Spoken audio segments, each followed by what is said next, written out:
Welcome back now to Public Affairs on Peach. This morning we are taking a look at homelessness, not only in America, but right here in Georgia, where the number of homeless has climbed more than 5% in just the past 2 years. The top causes of homelessness, job loss, and domestic violence. Robin Jones is here with us this morning, and Robin and I were just talking briefly here. Domestic violence, part of your story. Correct. Correct.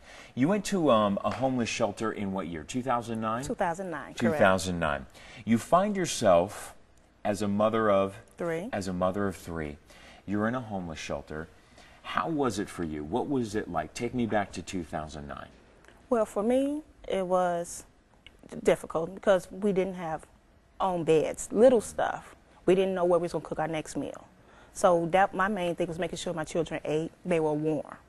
They didn't have to be standing outside and things of that nature.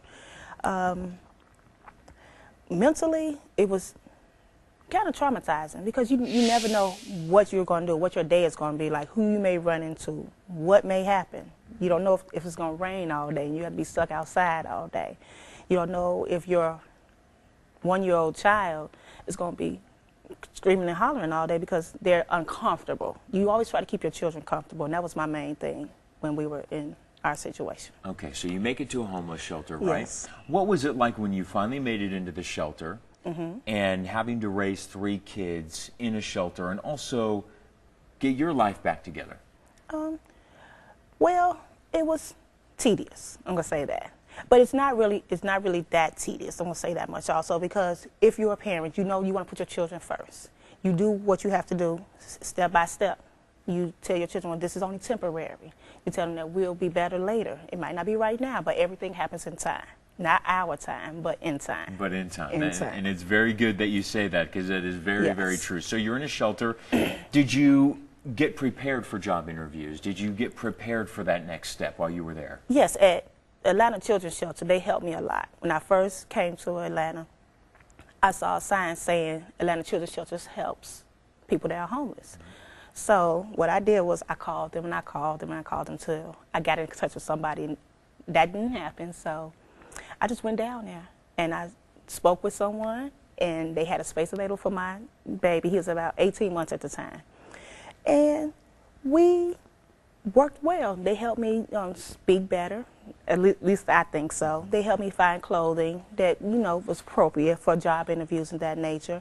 And I did come in contact with a lot of nice people at the same time. And it helped me build my spirits up, make my self-presentation better. And so you go out there into the workforce, and we are happy to report that we are working. Yes, we work for a nonprofit organization called Georgia Radio Reading Service, and they read to the visually impaired and physically handicapped via radio. Nice. So Yes. now you're doing service work. Yes, and that's the best part about my job. I like that I'm able to help someone else when someone helped me. It's got to be fulfilling. It is. It is. I think everybody should at least try it at least once. That is great. So how are your kids doing? Well, they're doing great. My son now is 4, and he attends school at Andrew Young YMCA. He loves it. He misses the Atlanta Children's Shelter. He calls it his old school. I want to go back to my old school. And I have a teenager. She's adjusting well. It's got to be a little difficult, right, for a teenager. Oh, yes. Right? And Being a teenager. Being a teenager is really hard. It is. And also being a teenager and kind of living in a homeless shelter, it's part of reality, and it is happening out there. You know, what advice do you give to other moms out there who may be homeless, who do have children and are doing the best that they can to raise their children, but they find themselves in a place of homelessness? And there have got to be days that I'm sure you can relate to where you just feel like there is no hope. There have been, but you don't hold on to those times. You say, okay, I feel this way right now. 5 minutes from now, you let it go. You put it in his hands, and you say, okay, we're going to move on from this. And stay positive. Speak positivity into your life. You wake up in the morning, you say, we're going to make it this morning. Positive things going to happen. We're going to find a job. Even if you don't sit on it. Just pick it up. It's like, okay, we're going to take this with us. We're going to keep moving. I like that you say live in this moment. This moment. Live in this moment, and that necessarily, if you're having a bad day, this moment is not going to define you, right? How powerful has your faith been through all this? Great. Because, like, even at the Atlanta Children's Shelter, I've always talked to the women and men there that they say, we're having such a hard time. And positivity is the best thing. No matter what you're going through, financially, mentally, physically, stay positive. Put positive things in your mind. Wake up in the morning and say, today is going to be a beautiful day, no matter what somebody says or does. Now, and you have to do that. And do you try and how hard is it to try and get your teenager to live through that as well? you have jokes.